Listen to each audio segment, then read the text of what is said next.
Hello guys, my name is Shivangi Singh. तो आज हम देखेंगे resource and development class 10th chapter 1 geography. तो आज हम इसे पढ़ेंगे, तो स्टार्ट करते हैं। तो रिसोर्सेज क्या होता है? What is resources?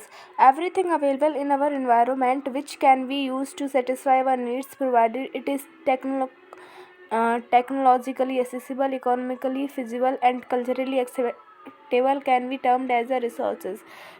जो रिसोर्सेज होते हैं वो क्या होते हैं? जो कुछ भी हमारे एनवायरनमेंट में अवेलेबल है, जो हमारी नीड्स को सेटिस्फाई कर रहा है, जो टेक्नोलॉजिकली एसेसिबल है, मतलब कि हमारे पास इसको एसेस करने के लिए टेक्निक है, इकोनॉमिकली फिजिबल है, हमारे पास इतना इकोनॉमी मतलब पैसे हैं कि हम इसे फिजिबल कर सकते हैं, हम उसे देख सकते मतलब ले सकते हैं। उसके बाद कल्चरली एक्सेप्टेबल, मतलब जो बहुत से लोग होते हैं कल्चर में जो एक्सेप्ट नहीं करते, तो वो कल्चरली एक्सेप्टेबल हो तो उसी को हम रिसोर्स कहते हैं।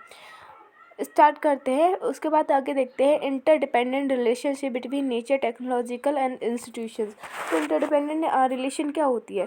सबसे पहले अगर कोई ट्री है तो ये हमारे क्या है? एक फिजिकल एनवायरनमेंट है। अब जब हमारे पास फिजिकल एनवायरनमेंट है तो हम क्या करेंगे? टेक्नोलॉजी हमें चाहिए। अगर हम किसी भी पेड़ को, कोई भी लकड़ी है उसे किसी में कन्वर्ट करना चाहते हैं, हमें अगर कोई कपड़ा बनाना है तो उसके लिए हमने अगर लिया है पेड़ की जो वुड ली है, फिर उसके लिए हमें कन्वर्ट करने के लिए हमें टेक्नोलॉजी चाहिए। अब हम कन्वर्ट करेंगे, एक जगह से एक फॉर्म से दूसरी फॉर्म में कन्वर्ट करेंगे, इसके लिए हमें इंस्टीट्यूशन चाहिए। तो यही होता है interdependent relationship between nature, technology and institution. Human beings interact with nature through technology and create institution to accelerate their economic development. मतलब क्या होता है? ह्यूमन बींग्स होते हैं वो इंटरेक्ट होते हैं किससे? नेचर से इंटरेक्ट होते हैं थ्रू टेक्नोलॉजी से होते हैं, और वो क्रिएट करते हैं इंस्टीट्यूशन ताकि वो अपने इकोनॉमिक डेवलपमेंट को एक्सलरेट कर सके। तो आगे बढ़ते हैं। अगर हम क्लासिफिकेशन और रिसोर्सेज का क्लासिफिकेशन कैसे हुआ है? देखो, रिसोर्सेज टू टाइप्स की होती हैं, नेचुरल होती हैं, एक ह्यूमन बींग्स होती है। नेचुरल वो होती है जो हमें एनवायरनमेंट से मिलती हैं, और जो कहते हैं जो मैन मेड कह सकते हैं ह्यूमन बींग वाले रिसोर्सेज वो होते हैं जो ह्यूमन बींग्स बनाते हैं। जैसे फ़ोन हो गया, यूट्यूब, कोई भी ले लिया, जो हमारी लाइफ को सेटिस्फाई बना रहा है, वो एक तरह से रिसोर्स है। नेचुरल जो वाटर वगैरह हमें मिलता है वो सब कुछ है नेचुरल। आगे बढ़ते हैं। तो बायोटिक, एबायोटिक रिसोर्स देखते हैं। बायोटिक कौन से होते हैं, एबायोटिक कौन से होते हैं? तो on the basis of origin के बेसिस पे they are two types of resources. First biotic, second होता है एबायोटिक। बायोटिक रिसोर्स वो होता है जिसे हम बायोस्फीयर से ऑब्टेन करते हैं, जिसके पास कुछ लाइफ होती है, उसे हम बायोटिक रिसोर्स कहते हैं। For example human beings, flora, fauna, fishes, ये सब क्या होती है? बायोटिक रिसोर्सेज होती है, मतलब कि जिनके पास लाइफ हो और जिन्हें हमने बायोस्फीयर से ऑब्टेन किया, वही है बायोटिक। उसके बाद आता है एबायोटिक रिसोर्स। एबायोटिक रिसोर्सेज वो रिसोर्सेज होते हैं जो क्या होते हैं? कंपोज्ड होते हैं नॉन लिविंग थिंग से, मतलब कि जो लिविंग नहीं है, जिसके पास लाइफ नहीं है वो। For example rocks, minerals, these are the examples of abiotic resources. तो on the basis of region they are abiotic और एबायोटिक रिसोर्सेज। उसके बाद देखते हैं डिवीज़न, तो हम देख ही चुके हैं। इसके बाद देखते हैं on the basis of exhaustibility. जो एग्जॉस्टिबिलिटी के बेसिस पे रिसोर्सेज कितने टाइप के होते हैं? They are two types of resource. First renewable, second non renewable. Renewable, non renewable, दो तरह के रिसोर्स होते हैं on the basis of exhaustibility. आगे देखते हैं। रेन्यूएबल रिसोर्सेज क्या होते हैं? रेन्यूएबल रिसोर्सेज वो रिसोर्सेज होते हैं जो रिप्लेसेबल होते हैं, मतलब कि जिन्हें हम दोबारा रिप्रोड्यूस कर सकते हैं, केमिकली, फिजिकली और मैकेनिकली, जिसे हम दोबारा रिप्रोड्यूस कर सकते हैं, वही क्या होता है? रेन्यूएबल रिसोर्सेज होता है। फॉर एग्जांपल सोलर और विंड एनर्जी वो ले लिया, वाटर ले लिया, फॉरेस्ट ले लिया, वाइल्ड लाइफ ले लिया। These are the example of renewable resources. Renewable resources में फर्दर डिवाइडेड बिटवीन कंटिन्यूस और फॉलो, मतलब कुछ कंटिन्यूस होते हैं, कुछ फैलो रिसोर्सेज होते हैं, wind, water, these are the example.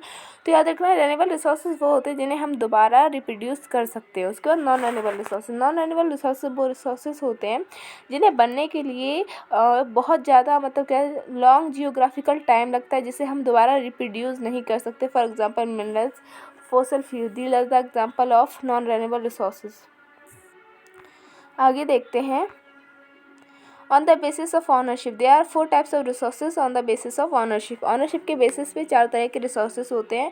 पहला इंडिविजुअल, दूसरा कम्युनिटी, तीसरा नेशन, उसके बाद इंस्टीट्यूशन मतलब कि international.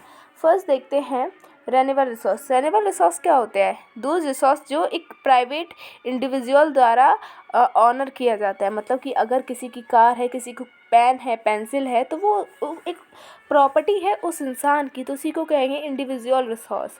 Land honoured by farmer, अगर कोई लैंड है और जिसका ऑनर फार्मर है तो उसके लिए वो इंडिविजुअल रिसोर्सेज हो जाएगा। Allotted bye the government against the payment of revenue, ठीक है। उसके बाद आता है जैसे प्लांटेशन, पैक्चुअल लैंड, पॉन्ड्स हो गए, वाटर ले लिया, तो ये क्या है? एक इंडिविजुअल द्वारा ऑनर किया जाता है। कोई हमने प्लॉट लिया है, हाउस लिया है, अदर प्रॉपर्टीज़ होगी, तो ये सभी क्या होते हैं? रेन्यूएबल इंडिविजुअल रिसोर्स होते हैं। उसके बाद आता है कम्युनिटी रिसोर्स।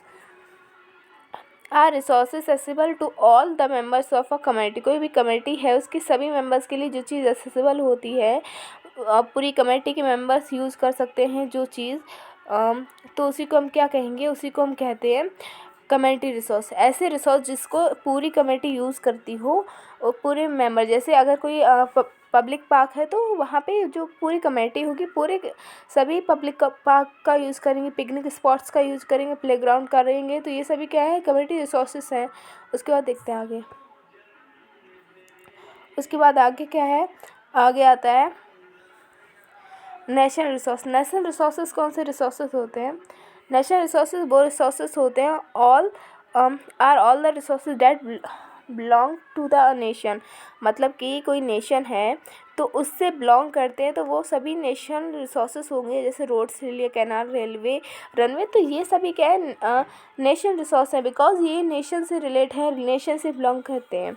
जैसे minerals, water resource, forest, wild life etcetera. Land with in the political boundaries, जो लैंड होती है पॉलिटिकल बाउंड्रीज के साथ, तो ये भी एक नेशनल रिसोर्स है। Territorial water and the resource within the term territorial water refers to the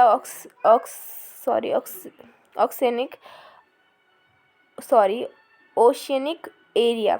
मतलब कि अगर कोई कंट्री है, वहाँ पे कोस्टल बाउंड्री है, तो वहाँ से क्या होगा? 12 नॉटिकल माइल्स तक जो भी एरिया होगा, 12 नॉटिकल माइल्स तक जो भी एरिया होगा, उस पर वही कंट्री, मतलब जो भी रिसोर्सेज पे होंगे, तो वो सारे रिसोर्सेज उसी कंट्री के होंगे, ठीक है। तो इसी को क्या कहते हैं? एक तरह से जो 12 नॉटिकल माइल्स तक होता है ओशनिक एरिया, तो वहाँ पे वही नेशन रिसोर्स पे अंडर में आएगा, उसी नेशन के अंडर में आएगा, ठीक है। The country has legal powers to acquire even private properties for public good. मतलब कोई अगर प्राइवेट प्रॉपर्टी है पब्लिक गुड की, तो वो भी कोई कंट्री के पास ये लीगल पावर है कि वो उसे एक्वायर कर सकती है। Urban development authorities get empowered by the government to acquire land. उसके बाद आगे देखते हैं इंटरनेशनल रिसोर्सेज। इंटरनेशनल रिसोर्सेज कौन से रिसोर्सेज होते हैं? Are regulated by certain international institution. मतलब ऐसे रिसोर्सेज जो रेगुलेट होते हैं किससे? इंटरनेशनल इंस्टीट्यूशन से। These include the oceanic resources beyond 200, यहाँ पे किलोमीटर नहीं होगा, नॉटिकल माइल्स होगा, 200 nautical miles of the exclusive economic zone. अगर यहाँ से इतना देखते हैं हम, ये एरिया 12 नॉटिकल माइल्स तक क्या होगा? वही जो कंट्री होगी उसी के होंगे रिसोर्स। उसके बाद वहीं से 200 नॉटिकल माइल्स जो होगा वो क्या होगा? एक तरह से एक्सक्लूसिव इकोनॉमिक जोन होगा। उसके बाद जो भी एरिया होगा वो ओपन सी में आ जाएगा। मतलब कि उस एरिया पे कोई भी काम नहीं कर सकता। 12 नॉटिकल माइल्स तक क्या होगा? वो बिलोंग करेगा ओपन, उसके बाद ओपन एरिया पे आएगा। कोई भी इंडिविजुअल कंट्री यूटिलाइज नहीं कर सकती बिना कॉन्करेंट ऑफ इंटरनेशनल रिसोर्सेज को। India has to obtain the right to mine amen from the wade of the Indian ocean from an area which lies beyond the exclusive economic zone. उसके बाद देखते हैं आगे। On the basis of development, there are 4 types of resources on the basis of development. First होता है potential resource, उसके बाद developed resource, उसके बाद आता है स्टॉक, उसके बाद रिजर्व। तो पोटेंशियल रिसोर्स देखते हैं। पोटेंशियल रिसोर्स वो रिसोर्स हैं जो किसी रीजन में पाए तो जाते हैं बट वो यूटिलाइज नहीं किए जाते हैं। फर्स्ट पॉइंट याद रखना कि वो हैं, उसके लिए हम यूटिलाइज करने के लिए हमारे पास टेक्नोलॉजी है, वो किसी रीज़न में है, ठीक है, किसी रीज़न में वो चीज़ पाई जाती है, लेकिन हम उसे यूटिलाइज़ नहीं करते, तो ये क्या है, वो पोटेंशियल रिसोर्सेज होते हैं। फॉर एग्जांपल जो राजस्थान गुजरात है, वहाँ पे सोलर विंड एनर्जी बहुत है, लेकिन वो वहाँ के लिए पोटेंशियल है, वो उनका यूटिलाइजेशन नहीं करते जितना वो कर सकते हैं। तो पोटेंशियल वही होती है जिसको हम यूज़ कर तो सकते हैं बट हम करते नहीं हैं। उसके बाद क्वेश्चन सेकेंड देखते हैं, डेवलप्ड रिसोर्स। डेवलप्ड रिसोर्स वो रिसोर्स होती है जो हमने सर्वे किया है और डिटरमाइन किया है, उनकी यूटिलाइजेशन को हमें उसकी क्वालिटी क्वांटिटी हमें दोनों पता है, वो डेवलप्ड रिसोर्स हैं जो डिपेंड होते हैं फिजिबल, मतलब कि ऐसे रिसोर्सेज जिन्हें हम यूज़ भी करते हैं, हमारे पास टेक्नोलॉजी भी है और हमारे पास किसी रीजन में पाए भी जाते हैं, तो वो सभी रिसोर्सेज कौन से होंगे, डेवलप्ड रिसोर्सेज होते हैं जिसे हम यूटिलाइज़ कर रहे हो, हमें उसकी क्वालिटी क्वांटिटी पता हो। उसके बाद आते हैं आगे स्टॉक रिसोर्सेज। स्टॉक रिसोर्सेज वो रिसोर्सेज होते हैं जो ह्यूमन नीड्स को सेटिस्फाई तो कर सकते हैं, लेकिन हमारे पास इतनी क्या बोलते हैं, हमारे पास इतनी टेक्नोलॉजी नहीं है कि हम उसे एसेस कर सकें। Stock refers to materials in the environment which have the potential to satisfy human needs but human beings do not have the appropriate technology to assess these। मतलब कि ह्यूमन बींग्स के पास टेक्नोलॉजी नहीं है उन्हें assess करने की, नहीं तो हम वो एक तरह से रिजर्व रिसोर्स मतलब कि रिसोर्सेज का काम कर सकते थे, हमारी नीड्स को सेटिस्फाई कर सकते थे। फॉर एग्जांपल वाटर का हमने देखा है H2O होता है, तो उसमें ऑक्सीजन और गैस हमारे पास दोनों होती हैं, हाइड्रोजन और ऑक्सीजन दोनों गैसेस होती है, लेकिन हमारे पास कोई टेक्नोलॉजी नहीं है हम उन्हें अलग कर सके। उसके बाद रिजर्व रिसोर्सेज आता है। रिजर्व रिसोर्सेज वो एक तरह से सबसेट होता है स्टॉक का। रिजर्व रिसोर्सेज वो रिसोर्सेज होते हैं जो हम यूज़ तो कर सकते हैं, हमारे पास टेक्नोलॉजी भी है बट हम उसे यूटिलाइज़ नहीं कर रहे, हम उसे फ्यूचर जनरेशन के लिए रख रहे हैं रिजर्व करके, तो वो रिजर्व रिसोर्सेज आ जाता है। जैसे रिवर वाटर हो गया, जिसे अभी हाइड्रोक्लोरिक पावर होता है, लेकिन हम उसे प्रेजेंटली यूज़ नहीं कर रहे बिकॉज हम इसके लिए रिजर्व किए हैं फ्यूचर जनरेशन के लिए। तो स्टार्ट करते हैं, इसकी डेफिनेशन क्या होगी। First definition, are the subset of resource stock, मतलब जो रिजर्व होते हैं वो सबसेट होता है स्टॉक का, which are at to we put into use with the help of existing technical know how, these can be used for meeting future requirement. उसके बाद देखते हैं उसके बाद क्या आता है, प्रॉब्लम्स आती हैं। Problems created by indiscriminate use of resources by man. अगर हम इनडिस्क्रिमिनेट यूज़ करते हैं रिसोर्सेज को, तो उससे क्या क्या प्रॉब्लम्स हो सकती हैं। तो फर्स्ट है, मैनी रिसोर्सेज गॉट डिप्लेटेड, मतलब कुछ ऐसे रिसोर्सेज होंगे जो डिप्लेट हो जाएंगे, जो हमेशा के लिए ख़त्म हो जाएंगे, तो वो किससे होगा, हम इनडिस्क्रिमिनेट यूज़ करेंगे। दूसरा होता है, हमारे यहाँ पे दो हैंड होते हैं, पहला पुअर होगा, पहला रिच होगा, दूसरा पुअर होगा। मतलब कुछ लोग तो ऐसे हैं जो बहुत रिच है, कुछ लोग ऐसे हैं बहुत पुअर हैं, लेकिन पुअर को तो रिसोर्सेज कंप्लीट नहीं मिल रहे हैं। जो रिच पीपल्स हैं उनके पास सारे रिसोर्सेज हैं, resources got accumulated in the hands of few peoples. कुछ पीपल्स के पास हैं जो रिच हैं, लेकिन कुछ पीपल्स के पास नहीं है जो पुअर हैं। उसके बाद इससे क्या होता है, ग्लोबल वार्मिंग होता है, ओजोन लेयर डिप्रेशन होता है। जब मतलब जो हमारी ओजोन लेयर है उसमें छेद होना स्टार्ट हो जाता है, तो उसी को कहते हैं ओजोन लेयर डिप्लेशन होने लगता है। उसके एनवायरनमेंट डिग्रेडेशन होने लगता है और भी बहुत सारी प्रॉब्लम्स होती है। तो इससे क्या होता है, इंडिस्क्रिमिनेट यूजेस जब हम मैन से करते हैं तो इतनी सारी प्रॉब्लम हो सकती है। आगे देखते हैं, सस्टेनेबल डेवलपमेंट। सस्टेनेबल डेवलपमेंट क्या होती है, ये एक ऐसी डेवलपमेंट होती है जिसमें हम प्रेजेंट जनरेशन की नीड्स को हम देखते हैं, फ्यूचर जनरेशन के लिए हम वो चीज़ रिजर्व करते हैं और हम अपने एनवायरनमेंट को डिग्रेड नहीं करते। तो ये तीन चीज़ें जहाँ पे भी होंगी उसे हम सस्टेनेबल डेवलपमेंट कहेंगे। जैसे इसकी डेफिनेशन हो जाएगी, the economic development which does not damage the environment. First point हो गया कि वो एनवायरनमेंट की डैमेज ना करें, and at the same time take care of the future generation, और उसी टाइम पे टेक केयर करें जो फ्यूचर जनरेशन है उसकी, उसी को हम कहेंगे सस्टेनेबल डेवलपमेंट। उसके बाद हम देखते हैं रिसोर्स प्लानिंग। रिसोर्स प्लानिंग क्या होता है, resource planning is a technique और skill of proper utilisation of resources. Resource planning एक तरह से प्रॉपर टेक्निक है और स्किल है प्रॉपर यूटिलाइजेशन ऑफ रिसोर्सेज, जो प्रॉपर यूटिलाइजेशन होता है रिसोर्सेज का उसकी, ठीक है। उसके बाद देखते हैं stages of resource, there are 3 stages. First होता है हमें आइडेंटिफाई करना है और लिस्ट करना है रिसोर्सेज को। सबसे पहले हमें सर्वे करना है, मैप करना है, हमें मेजरमेंट करनी है कि हमारे पास कितनी क्वालिटी और क्वांटिटी में रिसोर्सेज अवेलेबल हैं और कौन सी इम्पोर्टेंट एक्टिविटी है जिनके लिए हम कर सकते हैं। इसके बाद आता है दूसरा प्लानिंग फॉर एक्सप्लॉयटेशन, मतलब कि हमें प्लानिंग करनी है कि रिसोर्सेज को हम किस तरह से बचा सकते हैं जो अभी इनडिस्क्रिमिनेट यूज हो रहे हैं। इसके लिए हम इसके लिए इंस्टीट्यूशन को ओपन कर सकते हैं, कुछ स्किल डेवलप कर सकते हैं। उसके बाद आता है थर्ड सी होता है match resource development plans with national development plan. अगर हम जो रिसोर्स डेवलपमेंट प्लान है उससे नेशनल डेवलपमेंट प्लान से मैच करेंगे तो इससे क्या होगा, ये एक तरह से स्टेजेस बन जाएंगी रिसोर्स प्लानिंग की। तो रिसोर्स प्लानिंग याद रखना है वो किस लिए करते हैं, ताकि हम प्रॉपर यूटिलाइजेशन कर सकें रिसोर्सेज का। उसके बाद आता है importance of resource planning. Resource planning की इंपॉर्टेंस क्या होती है। It is necessary for the balance development of India. India की बैलेंस डेवलपमेंट के लिए हमें क्या चाहिए, रिसोर्स प्लानिंग चाहिए। फर्स्ट आता है point, some resource of India are rich in certain resources and poor in some other resources। मतलब इंडिया में कुछ ऐसे रिसोर्सेज हैं, कुछ ऐसे एरियाज़ हैं, कुछ ऐसे रीजन है जहाँ पे कुछ रिसोर्सेज के लिए तो वो बहुत ही रिच हैं लेकिन कुछ रिसोर्सेज के लिए वो बहुत पुअर है। फॉर एग्जांपल राजस्थान क्या है, वहाँ पे क्या है, लैक ऑफ वाटर की कमी है, लेकिन वहाँ पे विंड एनर्जी बहुत ज़्यादा है, सोलर विंड एनर्जी बहुत ज़्यादा है। तो ये क्या है, एक तरह से वो एक चीज़ के लिए डिफिशियंट है, एक चीज़ के लिए वो बहुत ही ज़्यादा रिच है। तो ये होता है। उसके बाद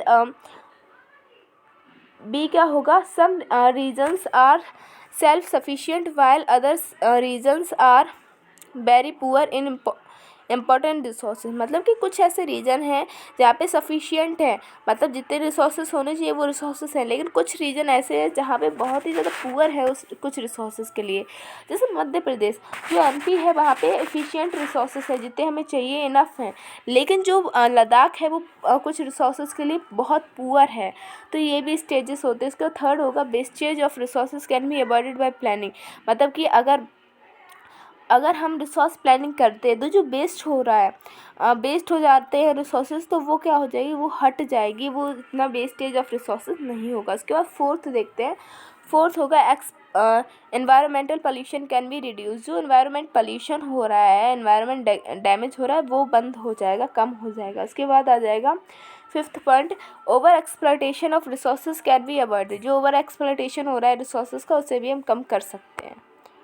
उसका देखते हैं रिसोर्स कंजर्वेशन। अब सबसे बड़ा रीज़न ये है रिसोर्स कंजर्वेशन क्या होता है, हम क्यों करें रिसोर्स कंजर्वेशन। तो इसका ये है, planned use of resources in order to meet the present need and to store a part for the future generation is called resource conservation। Resource conservation बहुत इंपॉर्टेंट होता है। मतलब कि बहुत से ऐसे रिसोर्सेज हैं जिन्हें हम इंडिस्क्रिमिनेट यूज़ करके एकदम फिनिश हो रहे हैं, तो उनसे हम बच सकते हैं। इससे क्या होगा, बहुत सारे ऐसे रिसोर्सेज हैं जो नॉन रेन्यूएबल हैं, एग्जॉस्टिबल हैं, तो वो क्या होंगे, वो कंजर्व हो जाएंगे और इसे हम लॉन्ग टाइम तक यूज़ कर सकते हैं। ये फ़ायदा होगा। ऑप्शन बी देखते हैं, conservation of resources help us to reduce wastage. मतलब कि अगर हम रिसोर्स को कंजर्व करते हैं तो रिड्यूस होता है जो रिसोर्सेज का, वो बंद हो जाएगा, कम हो जाएगा, और ये इकोनॉमिक प्रोसेस में हेल्प करेगा। उसके बाद आता है थर्ड देखते हैं, resources conservation help us to protect the environment. जो रिसोर्स कंजर्वेशन है वो हमें प्रोटेक्ट करता है, रिसोर्स कंजर्वेशन में प्रोटेक्ट करता है जो एनवायरनमेंट डैमेज हो रहा है उनमें। ठीक है। उसके बाद इसके 3 पॉइंट्स हैं। पहला तो जो नॉन रेन्यूएबल रिसोर्सेज हैं वो बच जाएंगे, वो यूज़ नहीं करेंगे, हम उसे लॉन्ग टाइम तक यूज़ करेंगे। कुछ ऐसे रिसोर्सेज हैं जिन्हें हम कंजर्व कर दें, वो हेल्प कर देंगे, वेस्ट जो हो रहा है, वेस्टेज ऑफ रिसोर्सेज वो कम हो जाएगा। उसके बाद रिसोर्स कंजर्वेशन प्रोटेक्ट करता है एनवायरनमेंट का। उसके बाद गांधी जी ने कुछ आइडियाज़ थे, उन्होंने कुछ आइडियोलॉजीज़ थी, तो वो देखते हैं। ये फेमस लाइन है जो हर बार क्वेश्चन में, मतलब एग्जाम्स में पूछी जाती है, तो देखते हैं। According to Gandhi ji, there is enough for everybody's need, not for anybody's greed. मतलब क्या है, इंसानों के लिए वो पर्याप्त है, रिसोर्स जो है इंसानों के लिए पर्याप्त है, लेकिन किसी के ग्रीड के लिए नहीं पर्याप्त है। तो ये क्या बोला था, ये गांधी जी ने बोला था कि अगर हमारे पास कोई चीज़ है, हमारे पास इनफ है वो काम करने के लिए, लेकिन हम किसी की ग्रीड को सेटिस्फाई करने के लिए नहीं है। उसका ये भी उन्होंने कहा था, जो ग्रीडी और सेल्फिश इंडिविजुअल होता है वही एक मेन कारण है जिसकी वजह से जो एक्सप्लॉयटेटिव नेचर हो रहा है, मॉडर्न टेक्निक्स जो जो हैं वो मेन कॉज हैं, रूट कॉज हैं जो रिसोर्स डिप्लेट हो रहा है। उसके बाद होता है he was against mass production, वो मास प्रोडक्शन के अगेंस्ट थे और वो चाहते भी थी रिप्लेस इसे करना प्रोडक्शन बाय मासेस। उसके बाद आता है लैंड डिग्रेडेशन। लैंड डिग्रेडेशन क्या होता है, इसके लिए कुछ स्पेसिफिक वर्ड्स याद रखना है, जैसे over irrigation, over exploitation, mining और डिफॉरेस्टेशन और इंडस्ट्रियल वाटर वेस्टेज ऑफ क्या कह सकते हैं, वेस्टेज जो होता है प्लास्टिक वगैरह। तो ये क्या होता है, सॉइल इरोजन ले लिया। तो ये लैंड डिग्रेडेशन के मेन कारण होते हैं। कुछ पॉइंट्स याद रखना जो हम एग्जाम में लिख सकते हैं। तो स्टार्ट करते हैं इसे पढ़ना।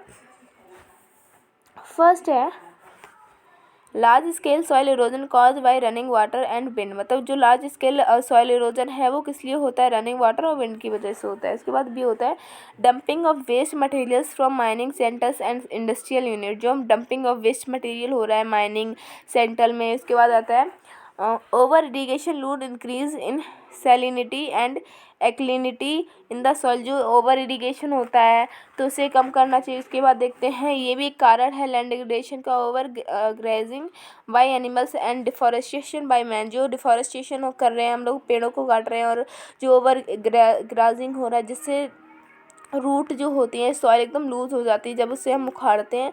तो ये भी एक कारण है वेस्ट। उसके बाद देखते हैं waste water from the industrial unit pollute the lands, जो वेस्ट वाटर होता है इंडस्ट्रियल यूनिट पे जो लैंड को पॉल्यूट कर रहा है, ये भी एक कारण है। उसके बाद देखते हैं minerals processing like grinding of limestone for cement industry and calcite and soap stone for ceramic industries create lust of dust. This dust is deposited in neighboring। तो देखो ये सारे क्या होते हैं, लैंड डिग्रेडेशन होता है, मतलब सॉइल इरोजन कर दिया, जो डंपिंग ऑफ वाटर होता है, माइनिंग ले लिया, उसके बाद ओवर इरीगेशन ले लिया, और उसके बाद ओवर ग्रासिंग ले लिया, डिफॉरेस्टेशन ले लिया, वेस्ट वाटर ले लिया। तो these are the examples of land degradation. तो ये लैंड डिग्रेडेशन होता है।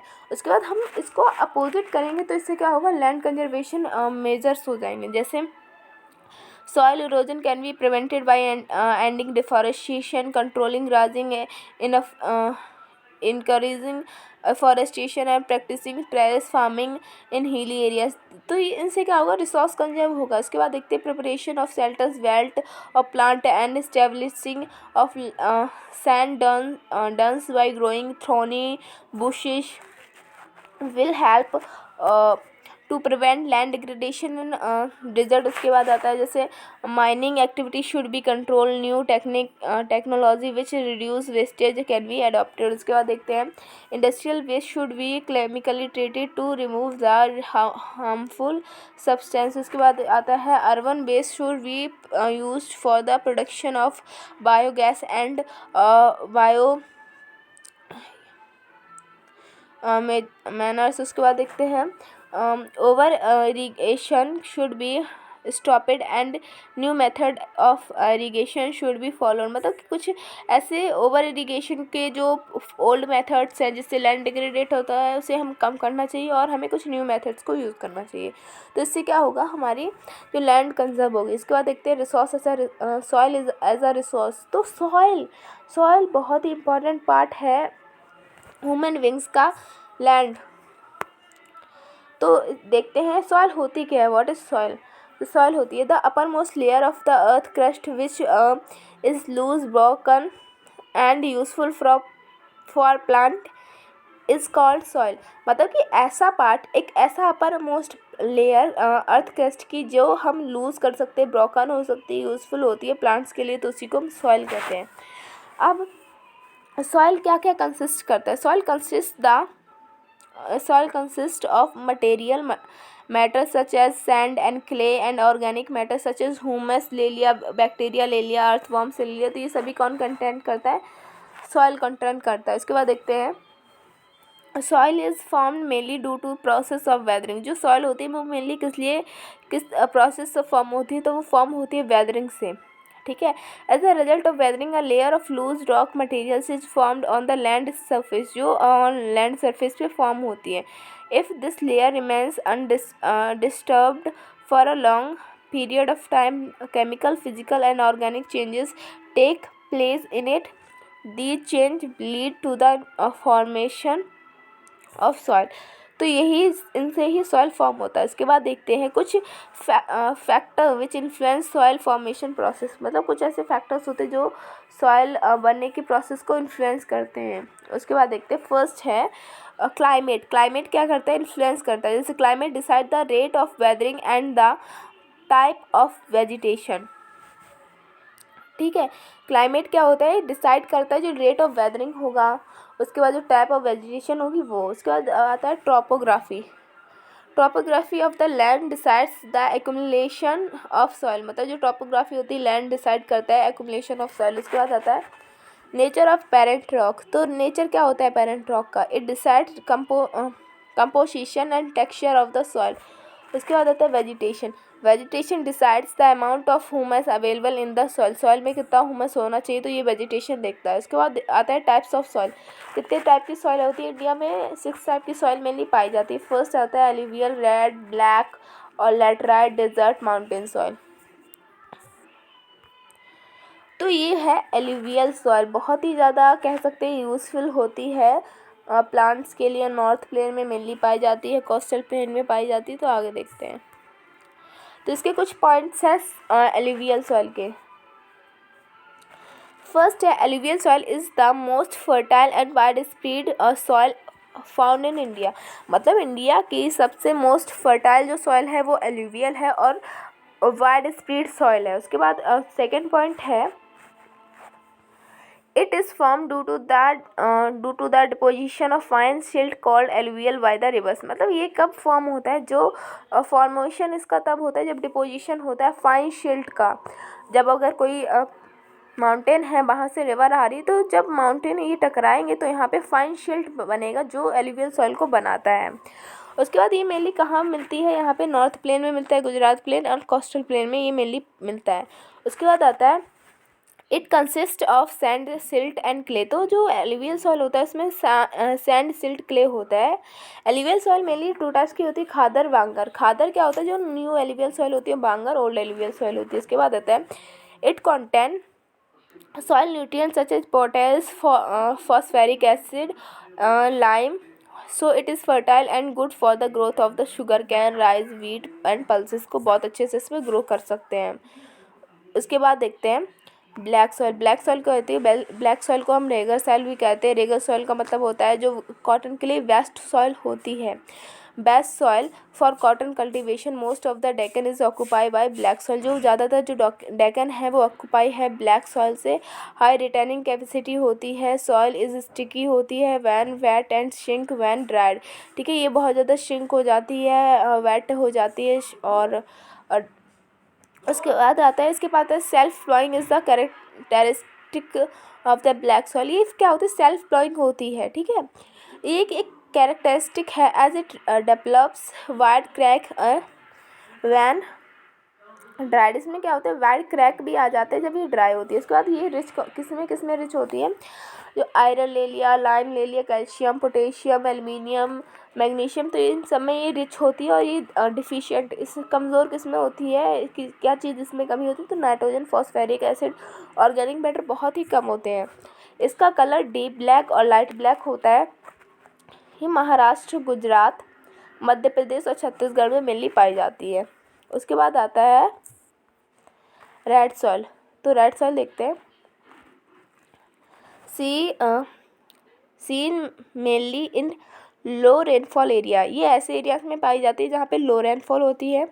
पोसेस वेरिएबल स्ट्रक्चर होता है, एब्सेंस ऑफ लाइम होता है, कंकड़, इम्प्योर जो कैल्शियम कार्बोनेट हो उसकी क्या कहते हैं, एब्सेंस होता है इसमें। डिफिशिएंट एक इसमें होती है lime, potash, manganese, nitrogen, humus और पोटेशियम। ये मतलब क्या होती है, एकदम यहाँ पे फॉस्फेट था, इनमें डिफिशियंट होता है। इसका कलर क्या होता है, रेड होता है। Why the colour is red, because इसका कलर रेड क्यों होता है, red colour due to diffusion of iron in crystalline and metamorphic rocks, the lower layer is reddish yellow. ठीक है, उसके बाद इसका टेक्सचर देखते हैं। इसका टेक्सचर सैंडी और क्लेई होता है मेनली। ये कहाँ पे, वीट कलर, जो वीट, कॉटन, पल्सेस, टबैको और सीड्स, पटेटो यहीं पे कल्टीवेट किया जाता है। उसके बाद आता है it is found in Tamil Nadu, Karnataka, Andhra Pradesh, Orissa और छत्तीसगढ़, झारखंड में मेनली पाई जाती है रेड सॉइल। उसके बाद आता है लैटराइट सॉइल। लैटराइट सॉइल क्या होता है? जो लैटराइट सॉइल है, नेम फ्रॉम लैटिन, जो लैटराइट सॉइल है, जो लेटर वर्ड है इसका वो लैटिन से आया है, जिसका मतलब होता है brick. Become so soft when wet and so hard when dried, ये बहुत सॉफ्ट हो जाती है वेट में और बहुत हार्ड हो जाती है ड्राई में।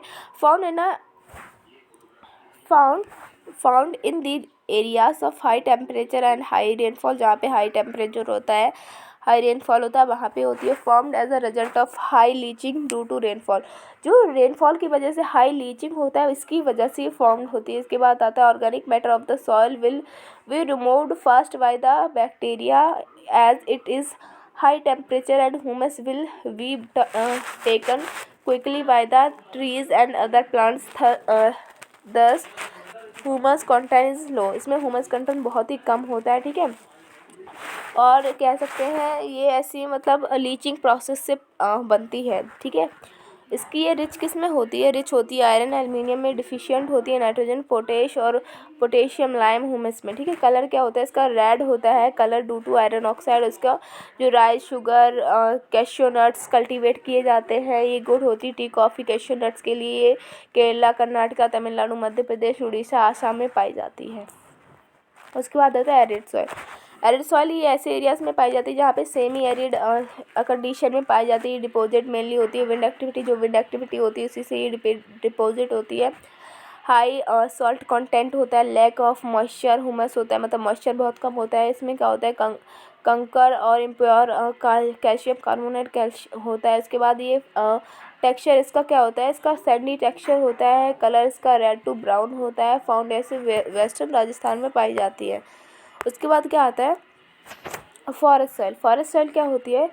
Are formed in the process area where sufficient rainfall is available, जहाँ पे सफिशिएंट रेनफॉल अवेलेबल होती है उसी को हम क्या कहते हैं? फॉरेस्ट सॉइल होती है। The soil vary in texture and structure depending on the mountain environment where they are form, जहाँ पे ये फॉर्म होता है इसका टेक्सचर स्ट्रक्चर डिपेंड करता है माउंटेन एनवायरनमेंट पे। इसके बाद आता है they are loamy and silty on valley sides and coarse grain in the upper slopes, ठीक है। उसके बाद आता है in the snow bound areas of the Himalayas they experience denudation and are acidic with low humus content. उसके बाद आता है the area found in the low valleys are fertile, जो एरिया होते हैं लो वैले के वो फर्टाइल होते हैं। इसके बाद सॉइल इरोजन क्या होता है? ये जो फट जाती है लैंड उसी को सॉइल इरोजन कहते हैं। एक आता है removal of top soil from one place to another by natural agency is called soil erosion. जो रिमूवल ऑफ वेस्ट होता है, मतलब सॉइल जब रिमूव हो जाती है एक से दूसरी जगह पे तो उसी को एजेंसी मतलब रिमूवल नेचुरल एजेंसी, तो उसी को सॉइल इरोजन कहते हैं। It is caused by running water and wind, तो ये किस लिए होता है? रनिंग वाटर और विंड की वजह से होता है। Deforestation, over grossing, unscientific agriculture practices responsible होती है लार्ज सॉइल इरोजन के लिए। उसके बाद टू टाइप्स की होती है, गुली इरोजन होता है, एक सीट इरोजन होता है। इसके बाद गुली इरोजन क्या होता है? The rain water when moves down on an unable land scoops away the soil and from deep channels called gullies. उसके बाद आता है this type of erosion is called gully erosion. A land which is broken into many small parts why the gullies is called badland. जो badland होती है उससे क्या होता है? जब बहुत सारी लैंड्स होती हैं वो होती हैं फॉर्म, जब कहते हैं लैंड फट जाती है तो उसी से क्या होता है? बेडलैंड बनती है, उसी को हम कहते हैं गुली इरोजन। उसके बाद आता है sheet erosion. Sometimes water follows as a sheet over large area down a slope, so the water takes away the top soil. This type of erosion is called sheet erosion. जब जो top soil होती है वो हट जाती है तो उसी को कहते हैं शीट इरोजन। उसके बाद आता है soil conservation measures. There are 4 types of soil conservation measure. First होता है काउंटर प्लोइंग। काउंटर प्लोइंग क्या होते हैं? Ploughing along the contour lines can decelerate the flow and of water down the slopes, मतलब जो काउंटर फ्लोइंग होती है, counter lines भी करते हैं, तो इसी से होता है जहाँ पे हम दो अगर स्लोप्स हैं वहाँ पे हम काउंटर फ्लोइंग करते हैं इस तरह से, तो इसी को काउंटर फ्लोइंग कहते हैं। Contour ploughing along the contour lines, जहाँ पे काउंटर लाइन्स करते हैं, एक्सलरेट करते हैं फैलो वाटर को। उसी के बाद आता है टेरेस फार्मिंग आता है। Steps can be cut out on the slopes making terrace, मतलब कि जो स्टेप्स होती हैं, हम अगर कोई सीढ़ी है उन्हें कट करके हम टेरेस की तरह बनाते हैं तो उससे प्रिवेंट किया जाएगा। उसके बाद आता है स्ट्रिप क्रॉपिंग, जहाँ पे बहुत बड़ा लैंड होता है उसे हम कन्वर्ट कर देते हैं, कहीं पर हम राइस ग्रो कर दें, कहीं पे हम ग्राउंडनट ग्रो कर दें, तो इसी को हम स्ट्रिप क्रॉपिंग कहेंगे, जहाँ पे हम एक तरह की फील्ड क्रॉप नहीं करते। Strip of grass are left to grown between the crops, ठीक है। उसके बाद आता है शेल्टर वेल्स, जो प्लांटिंग लाइन होती है। अगर कोई फील्ड है इतना बड़ा, यहाँ पे हम लोग क्या कर रहे हैं, हम ट्रीज़ को ग्रो कर रहे हैं ताकि जो विंड फोर्सेस है उसे कम किया जा सके, तो उसी को हम शेल्टर बेल्ट कहते हैं। Planting lines of trees to create shelters, तो ये सब क्या है, एक तरह से इसी को हम सॉइल कंजर्वेशन कहते हैं। इसी से सॉइल कंजर्व होती है, सॉइल जो इरोजन हो रहा है वो बच जाता है। Thank you for watching this video, may be this help you in your exams. Thank you.